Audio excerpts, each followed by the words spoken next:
Muy buenas tardes, muchas gracias por su asistencia. Antes de empezar, dos cuestiones de logística. Una, recuerden poner los móviles en silencio. Y la segunda, recuerden también que la semana que viene la conferencia no es el martes, sino el jueves 11, con el profesor Héctor Uroz, para hablarnos de las legiones romanas en Libisosa. Entonces recuerden que es el jueves, no el martes. Bueno, hoy tengo el placer de presentarles a parte del equipo del Tolmo de Minateda, sobre todo a Sonia Gutiérrez, compañera mía de promoción, la mejor de nuestra promoción. Por eso es catedrática de Arqueología desde el año 2003 y directora del Instituto Universitario de Investigación Arqueológica y Patrimonio Histórico de la Universidad de Alicante, experta en arqueología medieval, con especial interés en la transición en la antigüedad tardía a la Alta Edad Media y en particular al estudio del Al-Ándalus y el Islam medieval. Se doctoró en 1992 con un trabajo sobre la Cora de Turmí de la antigüedad tardía al mundo islámico, poblamiento y cultura material, que se considera como una obra de referencia en la que se planteó el primer modelo histórico-arqueológico del análisis regional de la islamización del sureste en la península ibérica, acuñando un término paleoandalusí. Sonia ha conseguido que la tabla de cerámicas paleoandalusí sea Sonia 1, Sonia 2, Sonia 3, lo cual es alcanzar la gloria dentro de la arqueología. Ha detentado diversos cargos de evaluación y gestión en la investigación de las principales agencias nacionales de evaluación y impulsó el Máster Universitario de Arqueología Profesional y Gestión Integral del Patrimonio de la Universidad de Alicante en 2007. Ha dirigido más de 10 tesis defendidas con éxito, supervisa más de 35 tesinas o trabajos fin de máster y ha excavado o ha participado en proyectos de investigación de la antigüedad tardía, al Ándalus y el medievo en el Parque Arqueológico del Tolmo de Minateda, en el Ribar de Guardamar de Alicante, en el proyecto Tusculum, donde excavó primero en el foro y ahora colabora con la parte de arqueología medieval, en el yacimiento arqueológico del Castellar de Elche y en el proyecto Domus de la Alcudia. Ha publicado 10 monografías, más de 80 capítulos de libros y más de 35 artículos en medios especializados, combinando diferentes perspectivas y problemáticas. Y le acompaña para la conferencia de hoy, y esto sí que ya me da una vergüenza terrible, presentar a Blanca en su casa, pero bueno, creo que sería, como decía el otro día con el profesor Aurelio, una falta de respeto completamente hacia su trayectoria profesional. Es directora del Museo de Albacete, funcionaria del Cuerpo Superior de Museos de la Junta de Comunidad de Castilla-La Mancha desde el año 2003, doctora en Historia por la Universidad de Alicante y con la tesis doctoral Una historia en Historia, la investigación arqueológica en la provincia de Albacete. Es codirectora desde el año 1999 del proyecto de investigación del Tolmo de Minateda y ha comisariado, junto a otros investigadores, una serie de exposiciones como 150 años con los íberos, 1871-2021, 40 años de museos en la democracia, 2018, mujeres en el mundo, la imagen de la mujer en el arte popular en 2020. Y entre sus muchas publicaciones, ella misma, y a mí me parece muy acertadamente, ha destacado algunas muy interesantes. Las últimas, sobre todo. Tolmo de Minateda, cuando allí aún no lo era, historia y relatos. Continuidad y ruptura en los elementos del vestido durante el siglo VIII. De papeles y de pieza, la documentación sobre el Cerro de los Santos, 150 años con los íberos,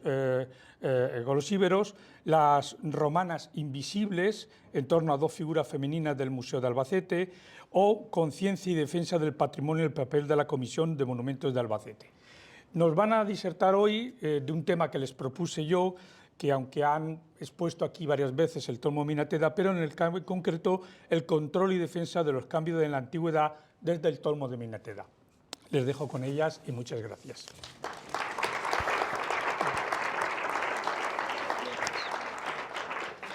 Buenas tardes, tarde-noche. Es un placer para nosotras, en este caso, para las dos, estar aquí otra vez. Hay una que vive aquí, está claro que quien nos ha presentado es amigo y en consecuencia no le hagan mucho caso a todas las cosas bonitas que nos ha dicho, muchas gracias. y nos lió, nos convenció para hablar de una perspectiva del Tolmo, algunos de ustedes lo conocerán, que se titula, como se ha dicho, Control y defensa de los caminos en la antigüedad. Y, a ver, espera, con este mejor, bien. Y hemos decidido hacerlo a la limón, como se dice en castellano preciso, partiendo de una idea, y es que cualquier manera de comprender la importancia que tuvo el Tolmo de Minateda en el mundo de las fortificaciones, como un mojón de poder, tiene que ver con los caminos, y creo que una imagen vale más que 1000 palabras. Si el Tolmo existe y es porque está en un camino, y en ese camino nosotros nos encontramos con él. Todo tuyo. Vale, bueno, buenas tardes en primer lugar y, como dice Sonia, gracias José Luis por esa presentación tan amable, y tengo que decir que entre la bibliografía que él ha citado, alguna es también en colaboración con el resto de los directores del proyecto. Me parece que es de justicia hablar pues del libro del Tolmo, del que ha citado José Luis en primer lugar, del que tienen a su derecha una de las imágenes de la portada del libro, ¿no? Porque el Tolmo realmente es una ciudad en el camino y ese es el lema que nosotros elegimos en su día para el parque arqueológico. Bueno, sin más dilación, voy a empezar a contarles un poco por qué la secuencia de ocupación de este yacimiento, por qué el Tolmo de Minatea es un yacimiento tan importante y por qué fue el primer parque arqueológico elegido por la Junta para la provincia de Albacete. Y es porque es un cerro de no demasiada altura, pero que tiene un control absoluto del territorio, no solamente de los caminos, los que van a la Alta Andalucía, los que van hacia el Levante, los que van hacia el sureste. Es la vía de comunicación, pues la actual carretera de Murcia, pues es más o menos la del Tolmo, y además tiene agua y tiene un territorio muy fértil alrededor. Por eso los restos más antiguos son, como ven ahí en la imagen, desde la prehistoria. En realidad ahí hacemos un pelín de trampa porque las pinturas rupestres están en Minateda, están al otro lado del arroyo, ¿no? Pero seguramente, o con toda probabilidad, aunque nunca de momento no tenemos testimonios que nos permitan decirlo fehacientemente, pero las personas, las gentes que pintaron ese abrigo y otros más, eran seguramente la gente que vivía en el Tolmo. Nosotros tenemos ocupación constatada desde la Edad del Bronce, luego en época ibérica, que debe ser un oppidum, una ciudad importante, controladora de su territorio, hasta tal punto que en época romana se convierte en municipio, ¿no? Se le da el estatus de ciudad romana, porque era ya un sitio importante para el territorio de esa zona. Esta ciudad romana tiene una fase de ocupación medieval, antes de los musulmanes y después de los musulmanes, y se abandona pues, a mediados del siglo X.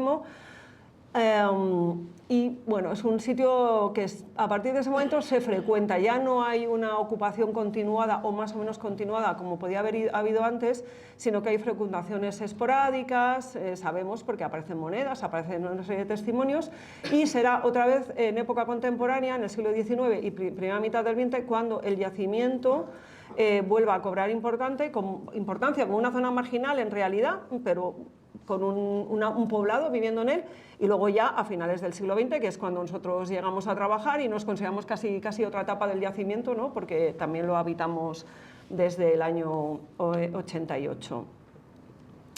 Como les decía, esa larga secuencia de ocupación se transmite también incluso en el nombre, ¿no? El sitio se llama Tolmo de Minateda, antiguamente se decía Tormo, pero actualmente se dice Tolmo de Minateda, y lo que tienen en imagen es la cadena de transmisión de ese nombre. Sabemos que en época visigoda es una sede episcopal, la sede elotana o la sede de Ello, y esa sede episcopal, cuando la ciudad pasa a manos islámicas con el pacto de Tuzmir, es una de las ciudades que se citan en ese pacto, y es la Madina, la ciudad de Ello, que se va traduciendo, transcribiendo, traspasando a el topónimo Illi o Illu, ¿no? De Ello, Illu, Illi, Illu. Esa ciudad en el siglo XIII, tras la conquista cristiana, se le habla como la Madinatea, o sea, de la Madinat Illu pasa a la Madinatea, de ahí a Medinatea, Medinateda, Minateda. Todo esto que tienen aquí, que pueden estar leyendo, es todos los distintos nombres que ha tenido el sitio hasta el actual, ¿no? No siempre ha sido el sitio del Tolmo, eso sí nos gustaría que quedase claro. O sea, como Ello y como Madinatillo es la muela del Tolmo, donde nosotros trabajamos, y lo que es el yacimiento del Tolmo de Minateda. pero ese nombre de Minateda, Minatea, Illo, no siempre hacía alusión, sobre todo en época moderna y contemporánea, al yacimiento, sino a toda la ocupación del entorno que hereda ese nombre. Bueno, como hemos dicho desde el principio, esta es una ciudad que está situada en un camino y yo creo que esta diapositiva es elocuente, no hace falta hablar mucho de ello, ¿no? Para que se vea lo que les comentaba, que es un sitio que está estratégicamente situado, que permite un fácil control del territorio y por eso es un lugar que se ocupa desde tiempos tan antiguos. Ese camino, sabemos de su existencia, seguramente existió antes, con toda probabilidad, en época ibérica ya era un camino establecido y seguramente antes también, pero nosotros tenemos constancia de ese camino desde época romana, por miliarios que han ido apareciendo en distintos lugares y porque así viene recogido en los trazos que se van conservando de la vía. Es un camino que comunica con Plutún, es decir, el interior de la meseta, con Cartago Nova, Cartagena, la ciudad portuaria, la actual Cartagena. Ese camino se mantendrá más o menos de forma fosilizada durante la primera época, o sea, en época islámica, y aquí lo que tienen es otra vez el camino indicado en los itinerarios árabes, en el itinerario de Aludri, y bueno, lo que tienen también en la imagen es la entrada a la ciudad para que ustedes vean que no es solamente un camino que se conoce por referencias, que se conoce por miliarios, porque lo citan las fuentes árabes como Aludri, sino porque nosotros excavando en el Tolmo hemos encontrado los restos de esos distintos caminos, pues un camino del siglo I, un camino del siglo VII, y un camino del siglo IX en el mismo lugar. Esa historia del camino, que es la historia del cerro, en realidad por los caminos podríamos contar la historia del Tolmo, no hemos sido los primeros en transitarlo, ¿no? Ese camino por el que nosotros subimos muchas veces, ahora ya no se puede, hay una pasarela, pero bueno, durante años subimos por ese mismo camino que pisaron nuestros antepasados, pero no fuimos los primeros en pisar ese camino. En el año 15, Braille, que si alguno estuvo en el ciclo del año pasado recordará que tuvimos una conferencia dedicada a las pinturas rupestres de Minateda y nos contaron toda su historia. Braille vino a hacer los calcos de Minateda, el abrigo rupestre, ese que les ponía yo al principio, y él hizo los primeros planos del Tolmo, que es el que tienen en la parte alta. Lo que pasa es que esto no se publicó hasta los años 40, después de la Guerra Mundial, pero la primera planimetría del yacimiento es de Braille y las primeras imágenes son de los trabajos de la gente que acompañaba a Braille. Después de que Braille se vaya, en el año 15, en el año 16, el Museo de Albacete, que existía desde el año 25, aunque con sede física desde el año 27, en el Palacio de la Diputación, que es donde se ubicó el primer museo, fue recogiendo noticias y fue aceptando donaciones, incluso haciendo denuncias en la prensa, porque iban encontrándose restos que formaron parte de este museo y que hoy en día también se pueden ver en las salas, muchos de ellos están expuestos. Esos restos fueron recogidos por Joaquín Sánchez Jiménez, que era el director del Museo de Albacete en ese momento, y en el año 42, don Joaquín Sánchez Jiménez, junto con Antonio García y Bellido, el catedrático de Arqueología de la Universidad Central, de lo que es hoy la Complutense, y Blas Taracena Aguirre, que en ese momento era el director del Museo Arqueológico Nacional, hicieron una pequeña campaña de excavación en el Tolmo. Entonces ellos hicieron también fotografías, hicieron varios trabajos de excavación, como ven, dibujos de las almazaras, en fin, fue una campaña corta, muy meritoria. Y después de sus trabajos, el yacimiento quedó un poco, no digo olvidado, porque para la bibliografía científica sí que era conocido, pero un poco, digamos, en suspenso, hasta que unas lluvias torrenciales en los años 80, la más gorda en el año 82, pero más que en esa fue en la siguiente, en la del año 87, dejaron al descubierto o propiciaron que investigadores de Ellín vieran, después de la riada, que en una zona habían empezado a aparecer sillares con inscripciones monumentales, que son los sillares que tienen ahí, el del Caesar, el de Barbu, esos son sillares de la inscripción en romana, sillares de gran tamaño, con letras grabadas, con pintura en rojo, y ese encuentro, ese hallazgo propició que Rubí Sanz, que en ese momento era la directora del Museo de Albacete, llamase a Lorenzo Abad, el catedrático de Arqueología de Alicante, para empezar a excavar, y de ahí venimos nosotras. de esos primeros trabajos de excavación. Entonces, digamos que nosotros somos el último equipo o el último grupo de investigadores que por el momento han trabajado en el Tolmo, pero como les digo, son más de 100 años de arqueología en el Tolmo. El tema de hoy es los caminos. Hemos hecho primero una resumida historia, ¿no?, de las investigaciones y las épocas del yacimiento, pero hoy, como bien decía José Luis, nos vamos a centrar en el camino y las fortificaciones. Entonces, el Reguerón es la zona natural de acceso al Tolmo. Vale, estamos aquí. Esto es el Reguerón. Esta parte de aquí, que es esta misma de aquí, que es esta entrada. Esta es la entrada, digamos que si uno ve el cerro, es una muela exenta que tiene difícil comunicación la parte alta con la baja, salvo por este punto. Este se llama el Reguerón, por aquí baja todo el agua, por ahí baja toda la tierra, pero por aquí también se podía subir al yacimiento y es la entrada natural para camino, para carros, para caballerías y por tanto es la zona más vulnerable y la zona que hay que defender desde que el Tolmo empieza a ser una ciudad importante. No sabemos en la Edad del Bronce, pero seguramente también tendría su fortificación. Bueno, esta es la secuencia, esto es el Reguerón.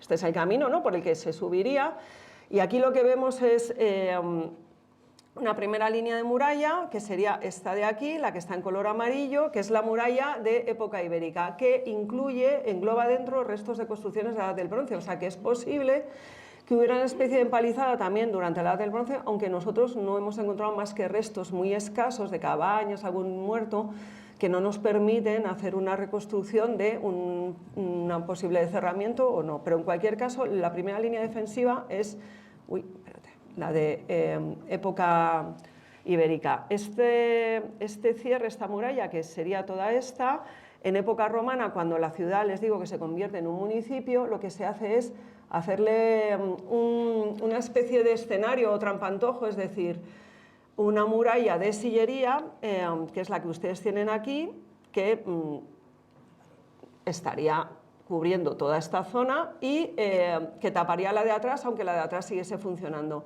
Esa muralla romana, a su vez, con el paso del tiempo, acabará siendo incluida también o englobada en una muralla, la de época visigoda, que en realidad es un cierre en forma de L, que sería esta de aquí. Pero bueno, vamos a verlo como un poco más detalle. Estas son las tres murallas que yo les decía. Esto es una maqueta que está en el centro de interpretación un poco para que se entienda, ¿no? El camino viene por aquí, digamos. Entonces, ahí tienen las tres líneas. La línea más antigua, la línea de época ibérica, la línea de época romana, que es este cerramiento, y la línea de época visigoda, que sería este cierre en forma de L. Más que una muralla, un baluarte, tendríamos que hablar de así. Aquí tienen... Bueno, un poco esta sería la reconstrucción de cómo irían englobándose unas en otras y tapando lo anterior.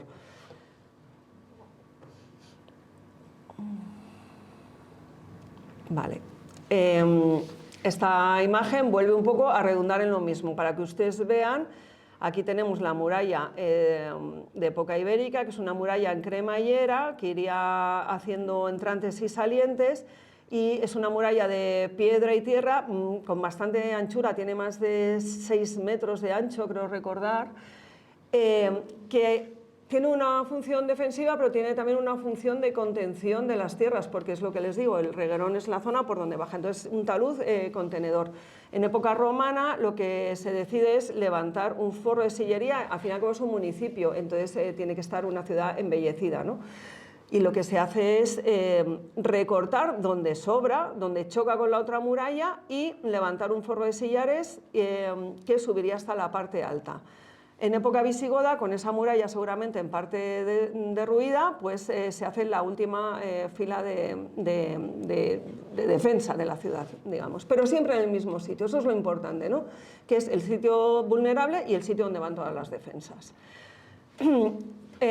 Bueno, volvemos un poco a redundar en lo mismo, por si no les queda claro. Las primeras defensas son estas, las que les digo de época ibérica, es la parte que tienen aquí pintada en verde, que en realidad esto es lo que yo les decía de la muralla romana, que recorta incluso esta muralla.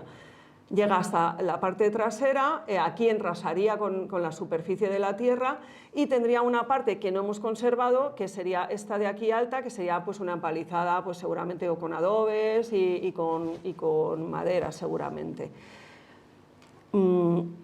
Este es el ancho de esa muralla. De esa época ibérica, ¿qué tenemos además de los restos de muralla y fragmentos materiales? Pues tenemos restos en la necrópolis norte del yacimiento, donde tenemos una necrópolis con monumentos funerarios de época ibérica antigua, con palmetas del siglo V, con algunos monumentos antiguos, una necrópolis que sigue en uso hasta el cambio de era más o menos, un siglo I antes, siglo I después, en ese periodo, que es cuando se hacen los últimos túmulos ibéricos, los últimos enterramientos como este que está en una vasija, que lo que contiene son cenizas de un difunto enterrado al modo ibérico, pero con materiales ya del cambio de era, porque de hecho esta crátera tenía una tapadera ya romana.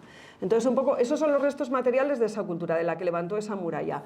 En esa ciudad, que debía ser importante, como les decía antes, los romanos construyen su propio muro. Aquí tienen el alzado, el dibujo de esa muralla, y nosotros lo que encontramos fue parte de esa sillería caída por el reguerón, por ejemplo la descripción de Augusto, y cuando seguimos excavando lo que encontramos fue las últimas filas, las filas más bajas de esa muralla, que estaban empezando, o sea, no se había terminado de desmontar, e incluso vimos sillares como estos que ven aquí, que estaban a medio levantar, a medio quitar, para construir los monumentos posteriores. Los romanos construyen de una manera bastante perfecta, son sillares a hueso, almohadillados, recortan la roca para hacer la forma perfectamente, y esta muralla sería muy alta, muy estable y no tiene apenas Nicolás de Milano ni ningún elemento de unión, o sea que es una muralla que por su propio peso digamos que se aguantaría. Bueno, así aquí lo que ven es el recorte de la roca con la muralla más antigua, la muralla ibérica. Esto de aquí, no sé si lo ven bien, pero son las muescas en la roca para encajar los sillares, y estos son los sillares de la parte baja, y estos los que se habían empezado a levantar. Esa muralla lo que tenía en esa puerta, que no conservamos porque la muralla posterior destroza un poco el espacio, pero lo que sabemos es que tenía una inscripción. Nosotros hemos puesto esa reconstrucción con la inscripción en la parte alta porque los modelos conocidos tradicionales son así en otros yacimientos romanos, ¿no? Y bueno, esa es la inscripción de las que yo les hablaba antes, la inscripción monumental que apareció en el año 87 y que propició el proyecto de investigación actual. La muralla romana... tienen que imaginar esto que hemos hecho aquí, esta reconstrucción, lo que es un poco cómo nosotros tendríamos que imaginar esa muralla, tapando todo esto, llegando hasta la parte alta, y en este saliente del yacimiento tendría una torre de vigilancia. Entonces sería una muralla alta, con una puerta y con un torreón vigilante para un poco proteger el yacimiento. La inscripción, bueno, la inscripción, gracias a los restos conservados, aunque no está toda la inscripción en el museo, porque parte queda en el yacimiento y parte no sabemos si algún día la encontraremos, porque no hemos podido terminar de excavar, pero conservamos la suficiente cantidad de texto para saber que es una muralla erigida por el emperador Augusto, el emperador Caesar Augusto, siendo pontífice máximo, y en su potestad tribunica número 15, y en su consulado 11, y en su imperio 13. Es decir, el emperador Augusto da entrega o dona ¿a quién? A los ilunitani, a los ilunitanos, un muro y una puerta, es decir, la muralla, ¿no? Porque se lo da a ellos, of fidem euron, por su fidelidad. Eso es lo que dice la inscripción en su parte alta. ¿Por qué es muy importante? Porque sabiendo la tribunicia potestate, sabiendo el consulado y el imperio, ya tenemos algunas fechas, porque todo eso se conserva en los anales, en los fastis consulares de los romanos. Pero además la muralla tiene otra inscripción, o sea, la continuación de inscripción, lo que nos dice es que Lucio Domiciano Barbo legado propretor, la dedica. Y Nero Claudio Druso y Tito V Crispino, siendo cónsules, Nero Claudio Druso y Tito V Crispino. Es decir, estos son los señores que de verdad vinieron a inaugurar la muralla. El emperador Augusto no vino al Tolmo, eso pasa muchas veces, ¿no? Se dedica por quien tiene el poder, pero en realidad quien hace la obra es, en este caso, Lucio Domiciano Barbo y Nero Claudio Druso, que eran, digamos, el embajador, por decirlo, salvando las distancias de Roma, y el encargado del territorio en donde se encontraba, de la provincia en donde se encontraba el Tolmo. Y también teniendo los nombres de ellos, pues ya sabemos que estamos en el año 9. Entonces sabemos que se hace en el año 9 y que por la tribunicia potestad, bueno, ahí lo ven, se inicia el 26 de junio del año 9, la datación consular termina el 31 de diciembre del año 9, por tanto, la inauguración de la muralla está entre el 26 de junio y el 31 de diciembre del año 9 antes de nuestra era, es decir, hace 2034 años. Esto que, bueno, tiene su gracia, tiene una parte de curiosidad, pero tiene otra parte muy importante porque no hay apenas ciudades hispanas, ni emérita, ni muchas de ellas, que conserven la fecha tan concreta. Entonces, bueno, es una cosa más que hace diferente al Tolmo. Y, bueno, ¿quiénes eran estos señores? Pues aquí los tienen. Estos son, bueno, lo que tenemos abajo es el Arapaquis, o sea, nosotros tenemos la suerte de saber la cara que tenían los señores que inauguraban la muralla del Tolmo, ¿no? Lucio Domiciano Barbo, el emperador Augusto y Nero Claudio Druso, que eran sobrinos suyos. ¿Qué materiales tenemos de los romanos? Pues la verdad es que conservamos cosas, pero no tantas, porque como la ciudad ha tenido una secuencia de ocupación muy larga, los monumentos del foro de la ciudad, los monumentos, los otros edificios, los templos, etcétera, no los conservamos. Conservamos restos de lápidas funerarias procedentes de la necrópolis, restos de escultura, de arquitectura, reutilizadas en la muralla de época visigoda, pero poco más. Los momentos de ocupación romanos, y mira que los hemos buscado, pero de momento no hemos dado con los espacios donde todavía se conserve lo de época romana. Y bueno, esa ciudad romana empieza, una vez que se convierte en municipio, tiene un pequeño momento de esplendor, pero lo que parece es que poco a poco va decayendo en función y dando el protagonismo al entorno, al campo, porque también las vías de comunicación cambian, los caminos cambian un poco, y entonces es una ciudad que empieza a languidecer y a mantenerse casi en ruinas hasta la época alto medieval, cuando vuelve a ser ocupada. Y ya te doy la palabra, Sonia. Bueno, yo tengo que hablar, yo hablo por esto, ¿no? Bueno, de lo que se ha visto hasta ahora, la primera cosa que llama la atención es que es evidente que era un asentamiento muy importante, que controlaba un territorio como cabeza y que controlaba un acceso, la comunicación entre el interior y la costa.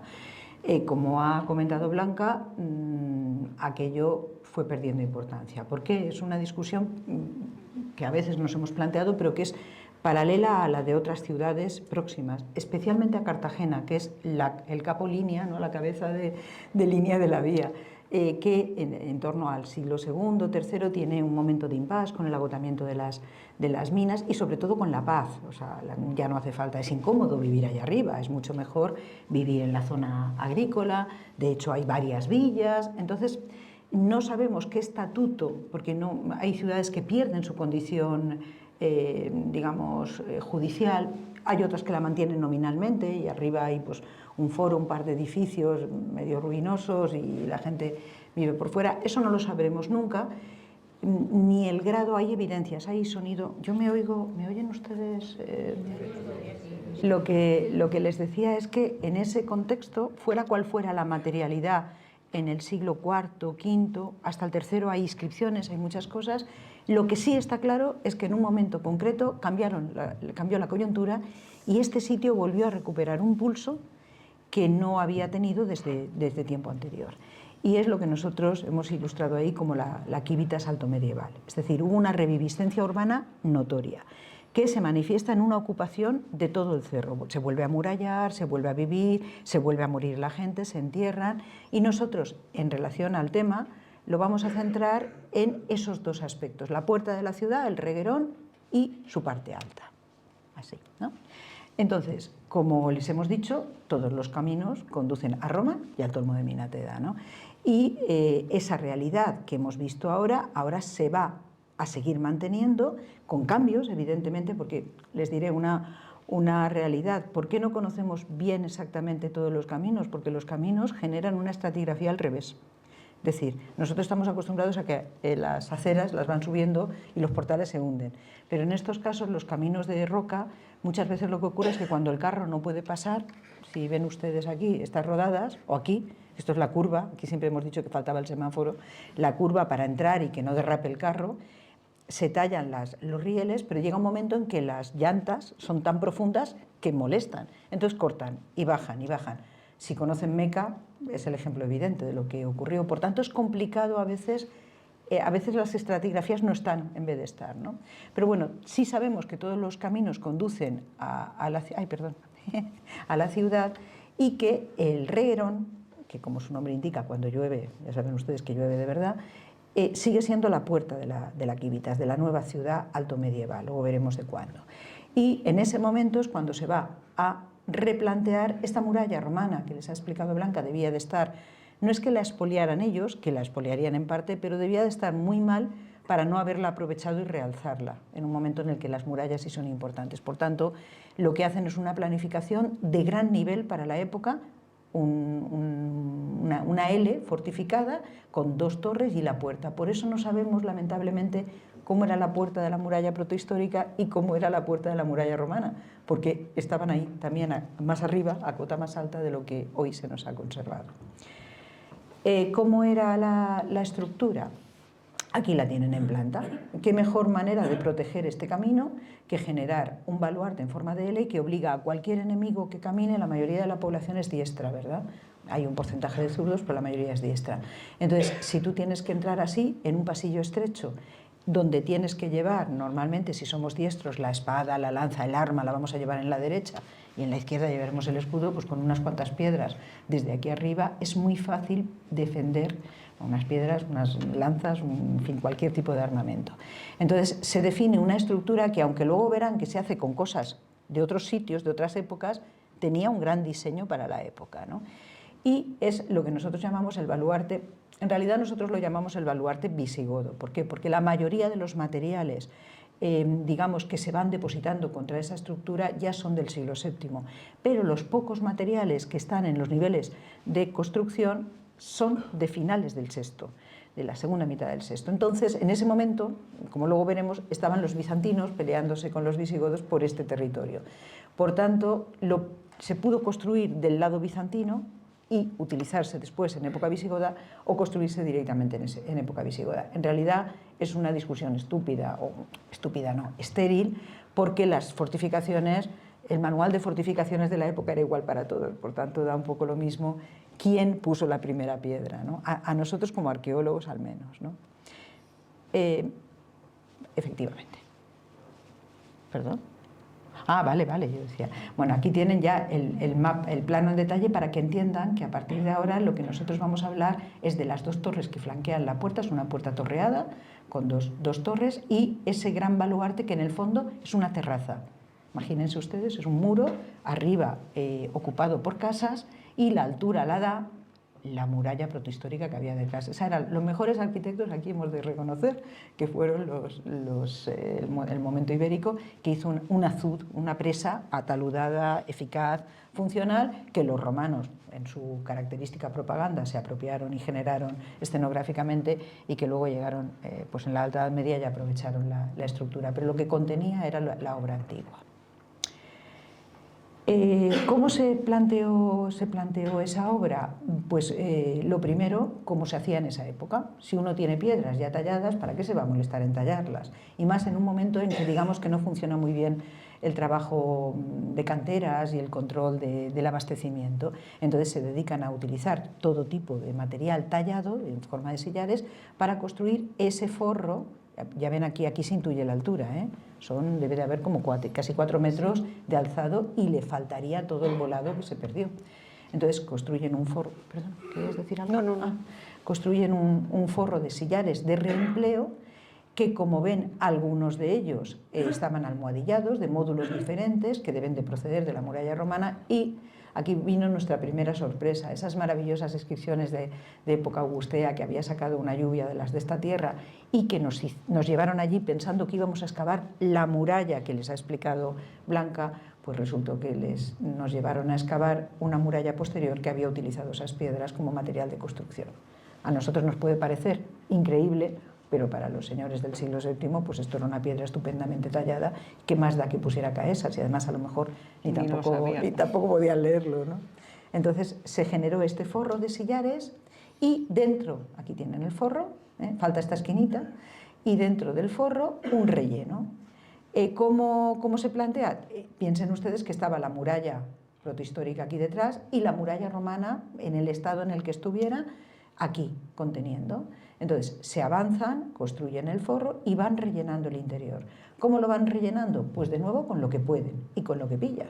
Entonces fue una de las excavaciones más divertidas, más cansadas, porque tampoco entendíamos muy bien al principio qué estábamos excavando, porque aparecían un montón de piedras, esculturas, inscripciones, todo abocado, digamos, en esa construcción, que en su forro utilizaba todo lo que podía, inscripciones, cornisas, columnas, lo que fuera. Entonces iban alternando capas de obra y de tierra, aprovechando que todo este sector era sólido. Entonces van echando, como ven aquí, capitas, una capa, otra capa, hasta conseguir rellenar esa estructura, que obviamente era mucho más alta. Ya le digo que aquí hay casi 4 metros de alzado o algo más, y hay que echarle por lo menos otros 3 o 4 metros para llegar a la cota de las viviendas altomedievales que están en este sector. El relleno, por ejemplo, es uno de los casos, a ustedes les parecerá, están locos estos romanos, ¿no?, estos arqueólogos, pero fue muy importante porque no es usual conservar una estructura de este tipo con evidencias tan claras de niveles constructivos sucesivos. Por ejemplo, pudimos constatar que era muy raro que a partir de una zona el relleno era de tierra, y si se fijan cómo están puestas las piedras clavadas, indica que las tiraban, y hasta ese punto era de mampostería con cal. ¿Por qué? Porque ellos sí que sabían lo que habían debajo. Nosotros, ¿saben? Siempre decimos que los arqueólogos, ya lo dijo Carandini, nosotros lo copiamos, que el trabajo de los arqueólogos es como un descenso a los infiernos. Nosotros, o si quieren, como Forrest Gump, ¿no? En la caja de bombones nunca sabes lo que te va a tocar. Entonces tú empiezas a comerte los bombones y cuando te lo comes dices, anda, estaba relleno de praliné. Pues esto es lo mismo. Tú no sabes qué va a haber debajo, pero los que lo hicieron sí lo sabían. Entonces sabían que aquí no había ningún problema porque funcionaba toda la estructura antigua. Entonces aquí echaban tierra y aquí iban echando capas. Esto, que parece una tontería, nos costó, pues no sé, muchos años de entender, sí. Porque además, como las murallas están apoyadas una contra otra, era una estratigrafía en pie. Es decir, nosotros estamos acostumbrados a decir, esto es ibérico, esto es romano, esto es medieval, esto es moderno. Pero aquí esto era ibérico, esto es romano, esto es medieval y esto es moderno. Y encima lo ibérico se apoyaba en el bronce, entonces se había roto. Tú dices, aquí estoy, ¿te acuerdas de una compañera con un pie en un sitio diciendo, aquí estoy en la edad del bronce, aquí estoy en época visigoda? Fue complicado de entender. Pero también fue una buena escuela, por eso aprendimos mucho. Bueno, y como ven aquí, ese es el relleno de mampostería importante en este sector respecto al relleno de tierra en el otro sector. El baluarte conducía a una puerta fortificada. Aquí está la roca. Entonces esto era un pasillo que era muy fácilmente defendible, flanqueado por 2 torres. Sabemos que la muralla visigoda, suponemos que la muralla romana era una puerta torreada también con 2 torres y con una doble puerta, porque es lo usual, pero aquí lo sabemos con certeza. Aunque se conserve en ese estado tan lamentable, lo sabemos con certeza. ¿Por qué? Porque en este lienzo de la roca se conservó in situ el forro de la torre. La torre no es exenta, está apoyada contra la roca. La torre sur nos dio más problemas.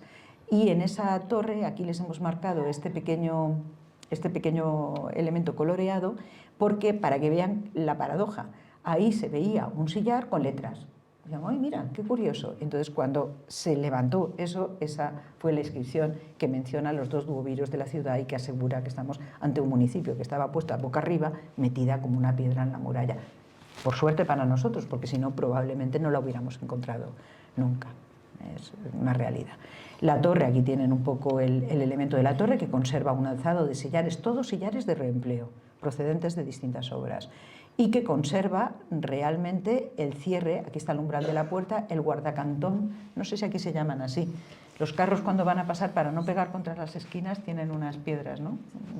Pues se conserva in situ uno y en el otro lado se conserva el cerradero de la puerta, o sea, el agujero para la tranca, como en las películas medievales, ¿no?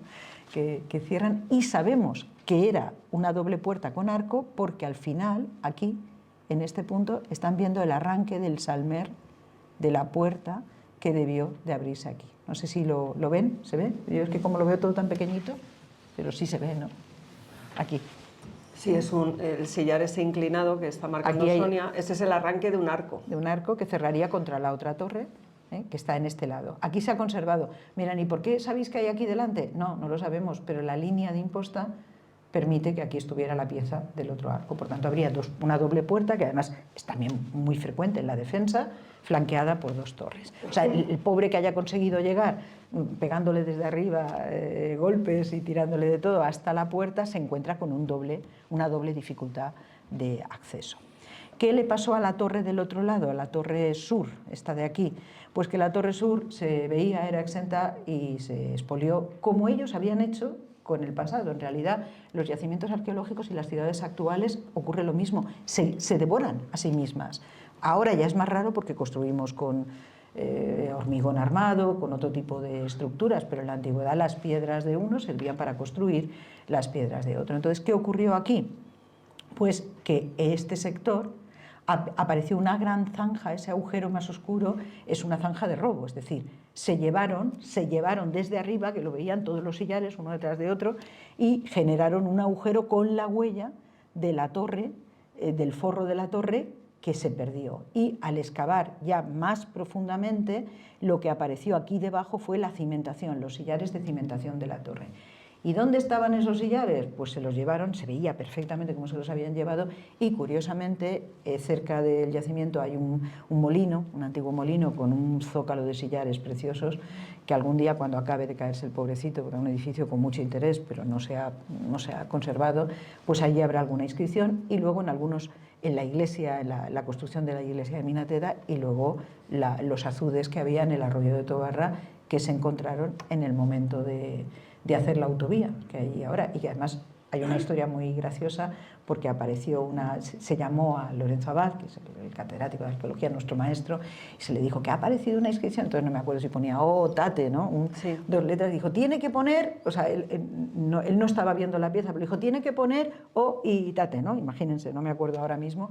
Y entonces dije, ¿cómo lo sabe? Es mágico. Y decías, no, es que la epigrafía es una ciencia exacta, ¿saben? Si, yo qué sé, si pone Rey Felipe, una rayita al final, pues tiene que ser Felipe VI. Entonces, algo así, para que nos entiendan. Entonces, se ha ido robando y hay muchas cosas que no podremos encontrar nunca. De la puerta sí se han conservado, ven aquí cómo sí que se nota el arco, que cerraría el arco, sí se conservaron el umbral con el tope para que la puerta se mantenga, los dos guardacantones, en fin, los elementos propios de una puerta que se podía reconstruir. Y entre el forro y el relleno había que darle una solución, que no fue muy buena, como luego pudimos descubrir, porque en este momento la capacidad edilicia, o sea, el diseño es bueno, pero la ejecución no dejó un poquito que desear. ¿Por qué? Porque todos ustedes saben que si uno hace un forro de piedra muy alta y lo rellena, si no traba, eso no aguanta. Entonces, nosotros decimos de broma, hay un tratado, un historiador, Procopio, que relata cómo el emperador Justiniano conquista el norte de África, y entonces en uno de los libros cuenta cómo hay que hacer una muralla. Cuando se llega allí, entonces se coge todas las piedras y se traba de determinada manera. Este sería el ejemplo que están viendo aquí. Estos son modelos bizantinos del norte de África, de Sufétula y de Aintunga. Entonces ven el forro, que es siempre de materiales romanos robados de allí, de lo que hubiera en las ciudades, se traba con una daraja, con una pieza metida en el relleno. Si encima el relleno tiene hormigón, aquello aguanta. Pero aquí la versión local, bueno, aguanta de aquella manera. Fíjese aquí cómo esto está a punto, yo no sé si ha colapsado ya, pero digamos que, claro, cuando no aquello se va perdiendo, pero bueno, funciona. aquí, como decimos de broma, habían leído el manual, pero no lo habían entendido mucho. Entonces, ¿qué es lo que hacen? En algún caso hacen esto, lo mismo, y traban con una columna, con un sillar muy grande, relleno y forro, y en otros casos dicen, bueno, pues como hay que poner una pieza, pues la ponemos así a trocitos, ¿eh? 3 cosas, haciendo como que, y ya se pueden imaginar que si uno no pone una pieza unida, sino que pone 3 trocitos, pues el resultado es el que es lo que tienen ilustrado ahí. Entonces, en ocasiones es un buen sistema, en ocasiones no. Este pequeño divertimento que les hemos hecho es que aparecieron una inscripción reempleada y una dovela del arco de la puerta romana, probablemente, reempleadas así, con unas grapas de cola de Milano, eso se ponía con madera o con metal, y trababa una pieza con otra, aparecieron así desplazadas. Hay que imaginarlas así, o sea, que cuando pudieron lo intentaron, pero no tuvieron mucho éxito, y el resultado fue que entre la propia presión del contenido de la fortificación y un terremoto, se hizo un estudio sismológico de terremotos antiguos, tanto de este como de la caída de la roca por el terremoto de Lisboa de 1755, entonces se constató que lo que ocurrió allí, en un momento concreto, cualquier temblor, provocó lo que ya se venía anunciando, y es que se desgajó como una granada, o sea, se abrió así, se cayó, todos los sillares del forro se desparramaron, bien sobre el camino, bien sobre el lateral. Este lateral es lo que la lluvia sacó con los sillares, con la inscripción de Augusto a la vista, que nos hizo concebir la ilusión de que íbamos a encontrar la muralla de Augusto. Sin embargo, encontramos la muralla de, no sé, Justiniano, Leovigildo, bueno, un poquito después de Leovigildo, ¿no? Pero por eso todo este desparrame de piezas que ven ustedes aquí, caídas de forma brutal, y en este caso de aquí se cayeron enteras, literalmente, como un dominó. Hoy en día están realzadas por anastilosis por nosotros en la posición en la que cayeron. Y donde había realmente piezas, aguantó, se agrietó, pero no cayó.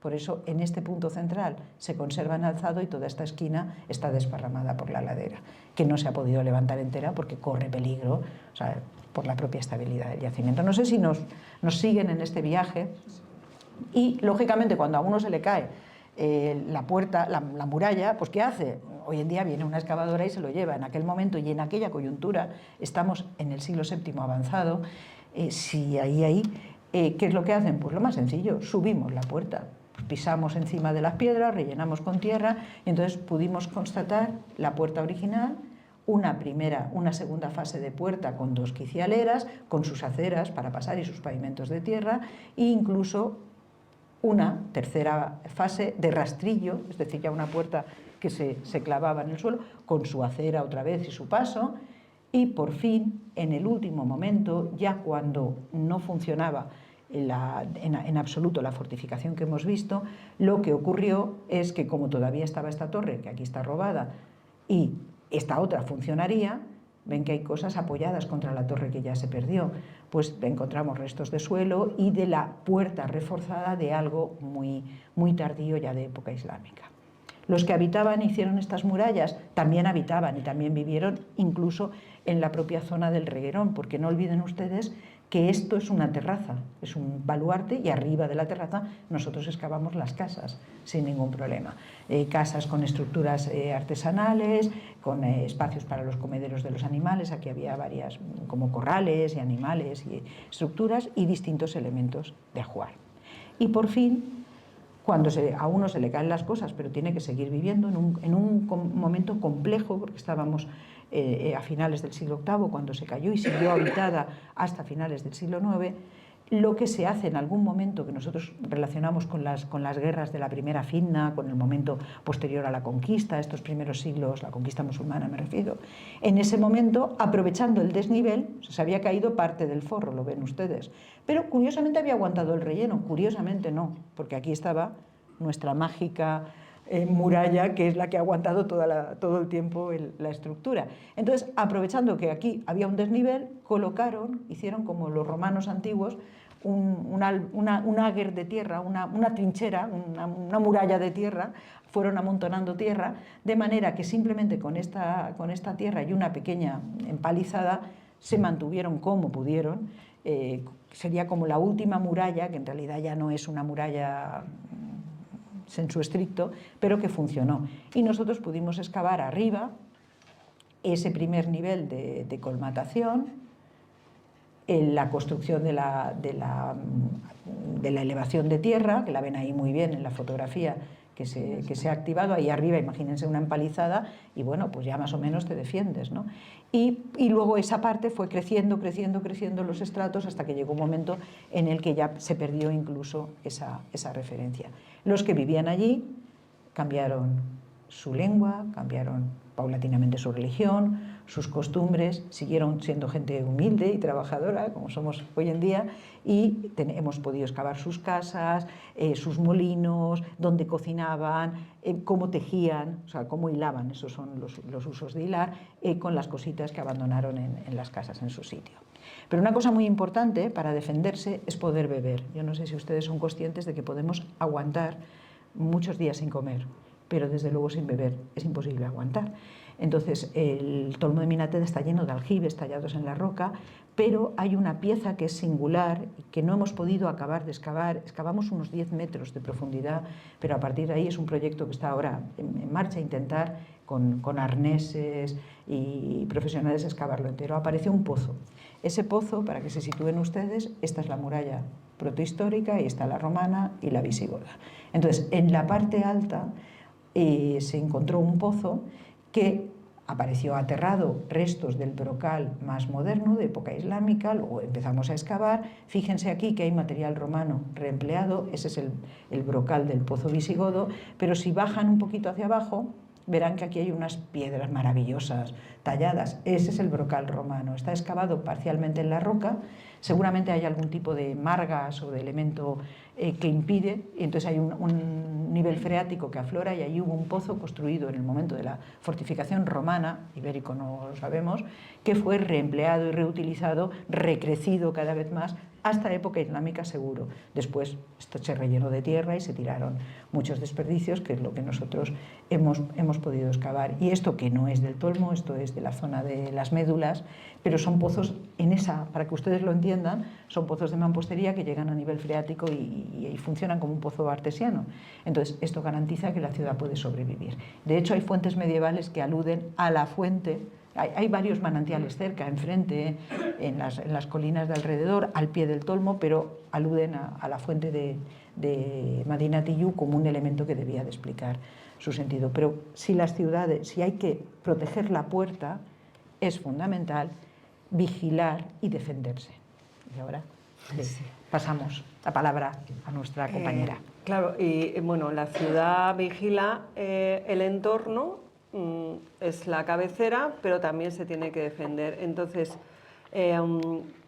¿cuál es la ciudad? ¿Cuál es el poder? ¿Qué es lo que hay que defender? Pues el poder del obispo. El obispo es el poderoso, estamos hablando de época alto medieval, en un momento en el que los obispos tienen tal poder que también se encargan a veces son como los delegados del reino de Toledo en las distintas zonas. Entonces el obispo de Ello, era el que controlaba ese territorio, el que cobraba los impuestos, el que, por supuesto, se encargaba de que la religión estuviera, o sea, se diera servicio a todos los fieles.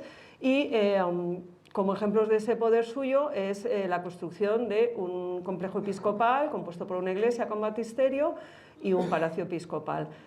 ¿En dónde? En la parte más alta del yacimiento, en lo que se ve desde todas partes, ¿no? Porque, al igual que los romanos hacían un forro a la entrada con una inscripción monumental con letras en rojo para que se viera que era Augusto el emperador, tú estabas entrando a la ciudad de Augusto, en época visigoda, desde todos los caminos que conducían, la iglesia es lo que se veía, como ha pasado tradicionalmente en las carreteras, ¿no? Aquí además se ve muy bien en nuestra provincia. Tú venías desde Madrid, por ejemplo, yo que venía de Madrid cuando era pequeña, y entonces tú veías la Torre de la Roda, de la Iglesia de la Roda, luego la Torre de la Iglesia de la Gineta, luego ¿no? Este es el sistema casi de visualización del territorio, y en época antigua también era así. Y esto, bueno, aquí les hemos puesto una diapositiva con algunos ejemplos de ese poder, del poder del obispo, ¿no? Este es el espacio, lo que les decíamos, la iglesia con su baptisterio a los pies, y el aula episcopal, el palacio episcopal, con monedas de los reyes visigodos, con canceles, con remates en forma de cruz patada, remates de las techumbres del edificio, con coronaluz, o sea, con lámparas, una zona con un baptisterio, porque el bautismo es muy importante en la religión católica. Si no te bautizas no entras a formar parte del conjunto, entonces el bautismo es uno de los sacramentos más importantes. Y la iglesia del Tolmo pues también tenía su piscina bautismal, que tiene varias fases, que no vamos a entrar porque hoy no toca hablar de eso, pero efectivamente un espacio sagrado de relevancia, con además elementos arquitectónicos que le confieren la grandiosidad que merece un complejo episcopal. No por nada, pero para que no piensen que nos apuntamos un tanto que no es, simplemente estas piezas que forman parte de varias lámparas que fueron ocultadas en el momento de la destrucción, bueno, del abandono de este sector, estas dos no son nuestras. Son los paralelos, para que ustedes entiendan que el hallazgo de estas piezas, que algunas están expuestas en sala, que son únicas, no hay demasiados ejemplos, se parangonan con piezas coptas, bizantinas, incluso de primera época islámica en otros lugares. Lo digo porque igual van a preguntarnos al acabar. Lo he pasado de largo un poco. Estas lámparas tan bonitas, estas no, pero cachos de ellas sí que teníamos. Sí. Y tenemos, vamos. Sí, están en la sala, de hecho, para quien quiera verlas. Bueno, pues como veníamos diciendo... ¿qué pasa? ¿Qué ha pasado? Hoy no nos quiere esto nada. Vale, ahora. Este complejo, este conjunto, esta ciudad episcopal, tiene que tener sus defensas. Entonces, para eso tiene el baluarte que hemos visto en la parte de abajo, pero si en un momento hubiese algún problema, algún peligro, lo que se hace en época visigoda es fortificar esta zona de aquí, lo que nosotros llamamos la Acrópolis, porque es la parte más alta del yacimiento, y lo que se hace es que se hace un cierre, igual que abajo estaba el baluarte, pues aquí se cierra con una línea de muralla, que ya en ese plano de Braille que les enseñé al principio, que no sé si recordarán de cuando él vino a dibujar las pinturas, este es el plano de Braille, ¿no? Él marcó la muralla sin verla, porque no se veía en su momento, pero bueno, supongo que su intuición, su ojo de arqueólogo experimentado le hizo pensar que aquí había una muralla. Pero es que también marcó la de la Acrópolis.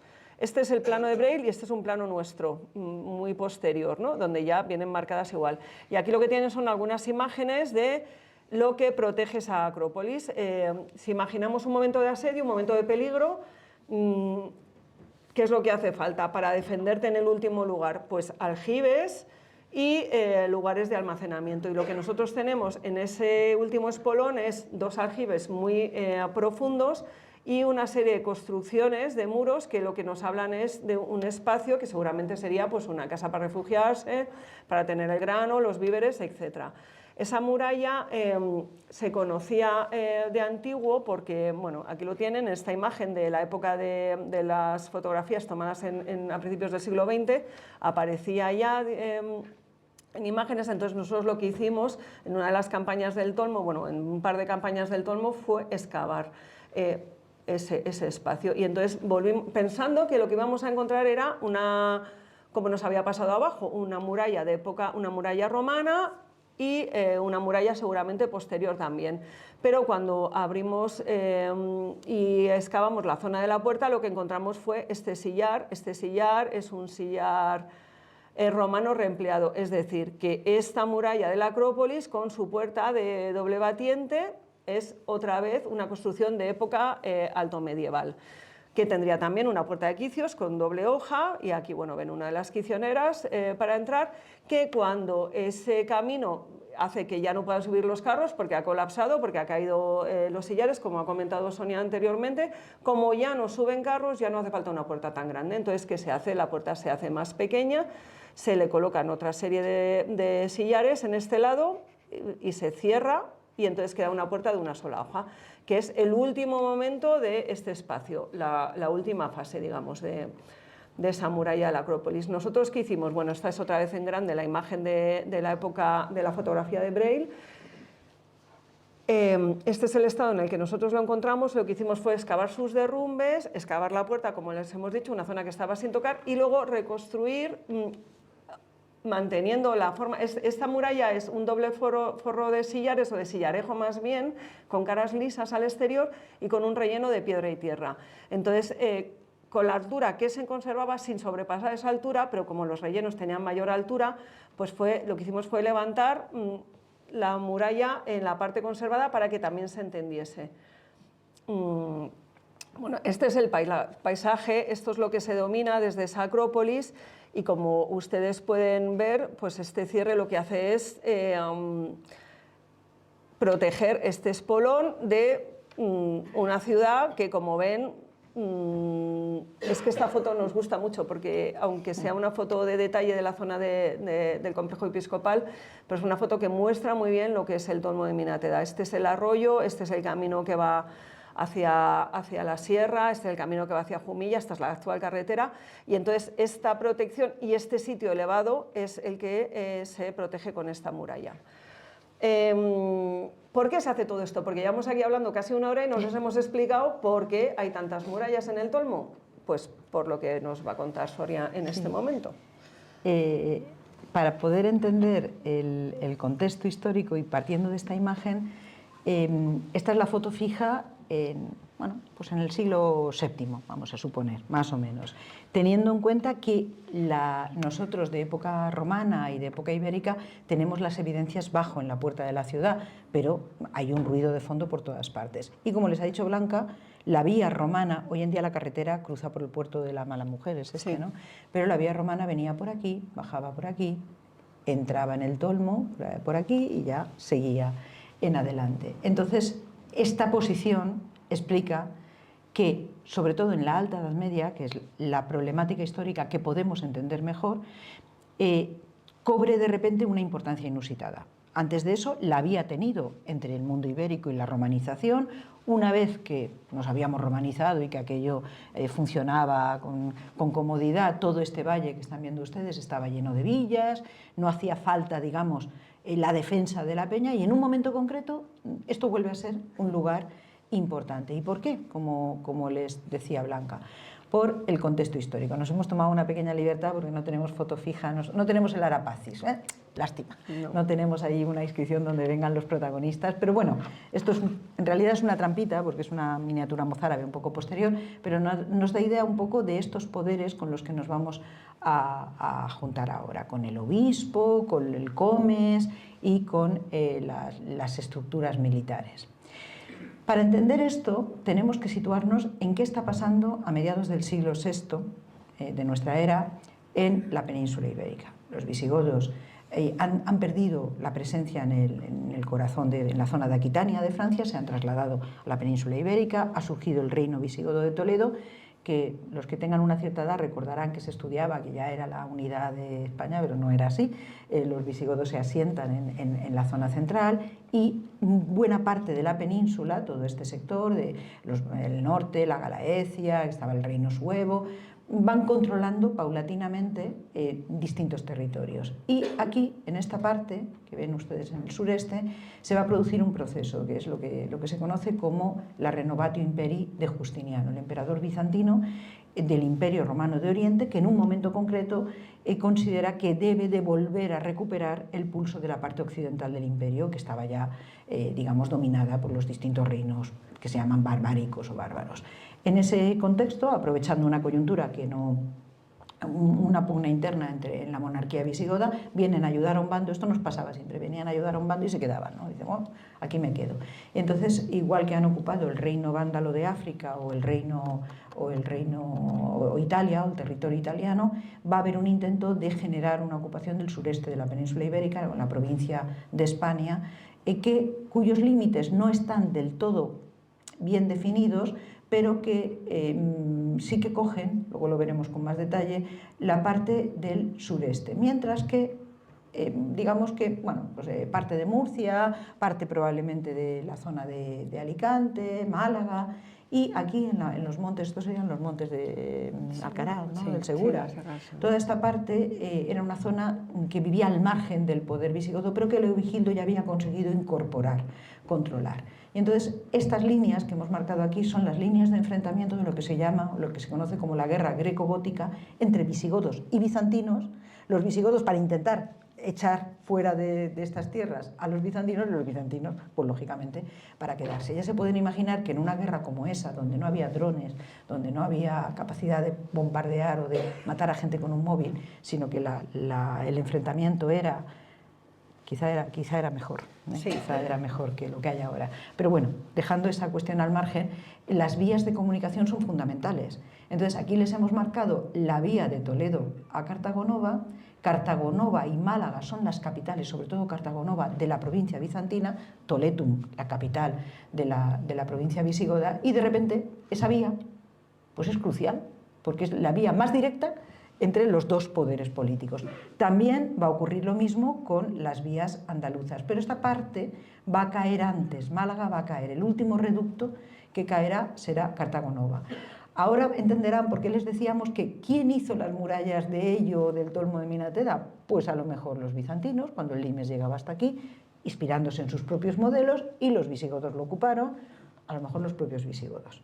No sé si han entendido cuál es el contexto histórico. Nosotros tenemos presencia bizantina, tenemos monedas bizantinas sí tenemos, pero la moneda corre de bolsillo en bolsillo. Entonces, el hecho de que aparezca una moneda... Nosotros que somos muy prudentes, sabemos que hay equipos que dirían la provincia bizantina y le pondrían nombre a la ciudad, pero debemos de ser rigurosos en la construcción.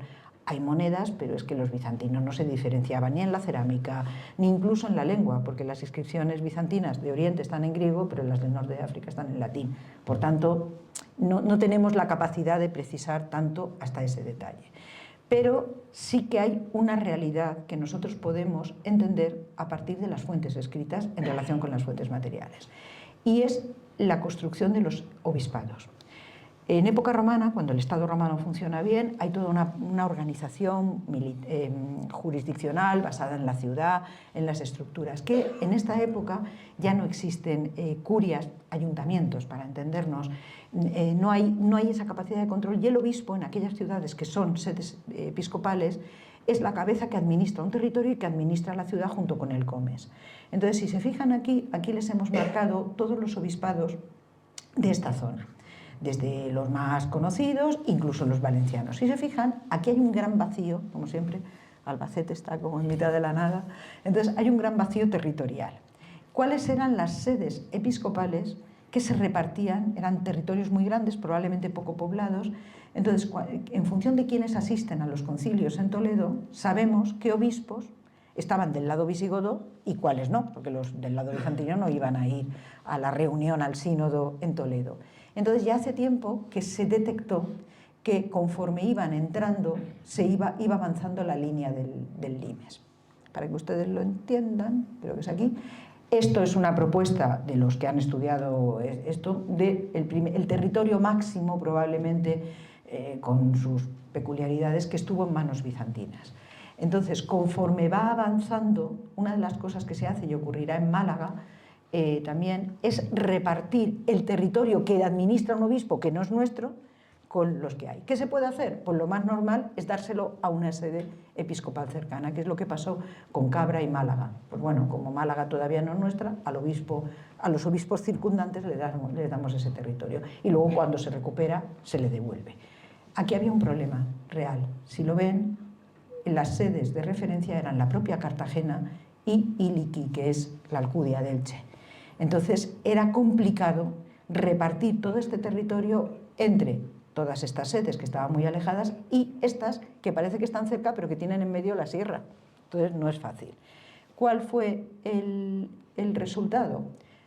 Nosotros creemos, en función de ese análisis de las fuentes escritas, que conforme avanza hacia el limes final, que es ese que ven aquí, lo que se hace es generar, aparecen dos sedes episcopales nuevas que no existían. La sede de Ello o Elo, porque es muy difícil distinguir la L y la I en cursiva visigoda, y la de Begastri, que es Cejín. Y la evidencia histórica es que el obispo de Begastri administra los territorios de la sede de Cartagonova, de Cartagena, Cartago Espartaria en este momento, que no están en el lado que han ganado, y el obispado de Ello hace lo mismo con el de Ilici. ¿Eso qué significa?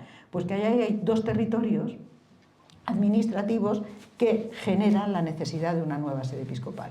Les diré, contándoles el final de la película, que curiosamente cuando se tira a los bizantinos, Begastri se mantiene como obispado porque Cartagena era la sede metropolitana teórica de esa provincia, que venía siendo Toledo desde hacía mucho tiempo. Entonces a los obispos toledanos y a los reyes no les interesa y por tanto mantienen la sede episcopal, mientras que la de Ello y la de Ilici se juntan. El obispo pasará a ser titular de las dos sedes. Este es un plano, digamos, geopolítico, y aquí tienen un poco, no les vamos a explicar todo esto, pero esa explicación que a nosotros nos permite la aparición del primer obispo de Senable, que es nuestro patrón, como los primeros dos obispos que aparecen en el 610 de las dos sedes episcopales, y como a partir de un momento concreto, ya del siglo VII, el obispo que manda en Ilici manda también en Ello, es obispo de ambas titulaturas. Los obispados nunca desaparecen, ¿eh? Hoy en día hay un obispo sí. de Ello, lo buscamos. Sí, ahora está en Cuenca. Estuvo en Brasil un tiempo. Estuvo en Brasil y ahora está en Cuenca. Son cargos honoríficos que a veces se utilizan incluso en la curia, ¿no?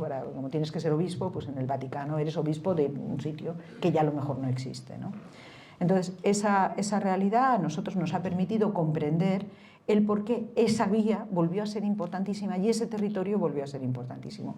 Y eso se traduce en que de repente, a finales del siglo VI, principios del VII, se vuelve a construir una ciudad, allí con murallas, con gente habitando, y esa ciudad está viva y presente en otro momento importante, la conquista islámica del 711. Un poquito más tarde, probablemente en el 713, porque saben ustedes que en el 711 Rodrigo muere en la batalla, y entonces cada zona que tiene un poder, un dux que tiene poder militar, un comes, dice yo, incluso algún rey en la zona de Tarragona y de la Narbonense, yo. Entonces se producirá una política de rendición, de conquista y de pacto, normalmente de pacto, y uno de los pactos más famosos que se conoce es el pacto de Teodomiro, que coge precisamente el sureste. Ese pacto lo que dice es, dado que los cristianos creen en un único Dios, los musulmanes también, igual que los judíos, aunque a veces se nos olvide, pues ¿qué ocurre? Que se les permite mantener su fe siempre que se sometan, y su fe y sobre todo su poder económico, sus propiedades, sus bienes, siempre que se sometan a la autoridad política. Y entonces ese pacto se conserva curiosamente.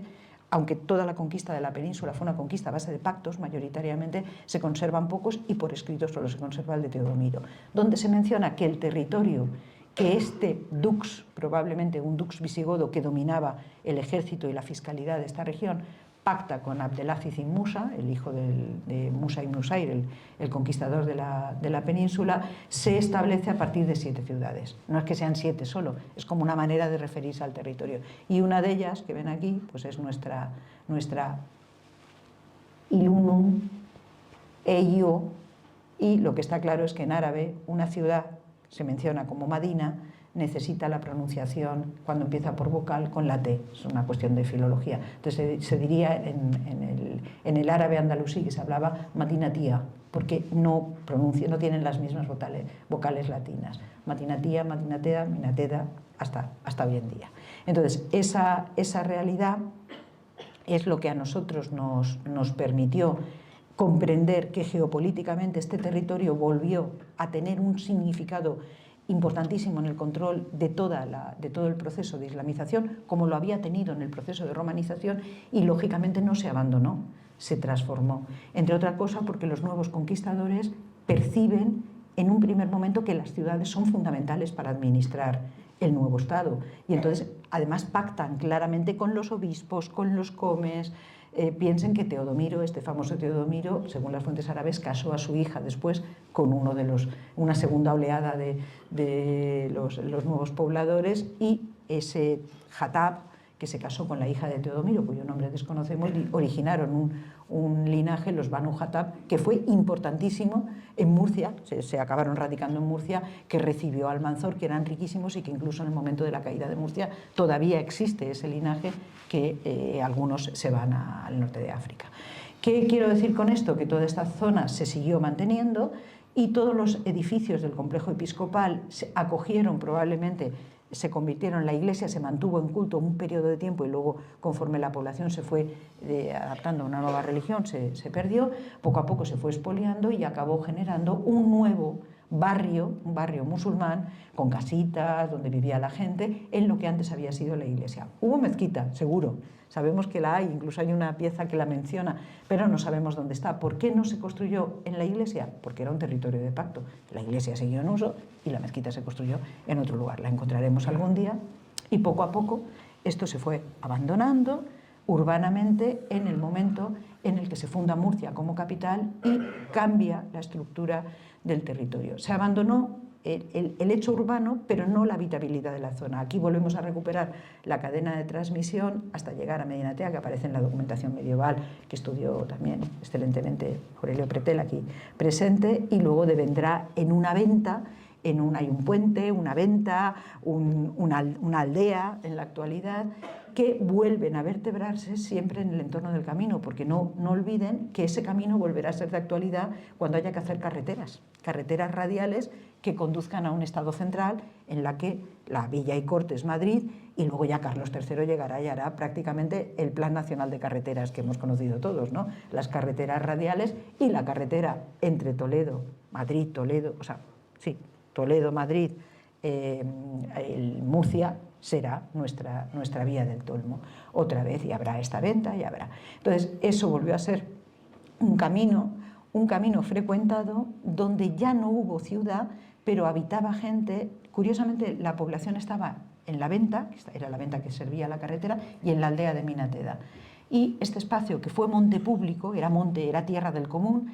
En todos los procesos posteriores a las desamortizaciones hay un momento en el que se incorporan las grandes familias, se los pueden quedar. Entonces esto era propiedad de don Cesifonte Gallego, un diputado en Cortes muy importante, y permitían o alquilaban o consentían que la población más humilde viviera en casas cueva, en las que nacieron algunos de los obreros que trabajaron con nosotros.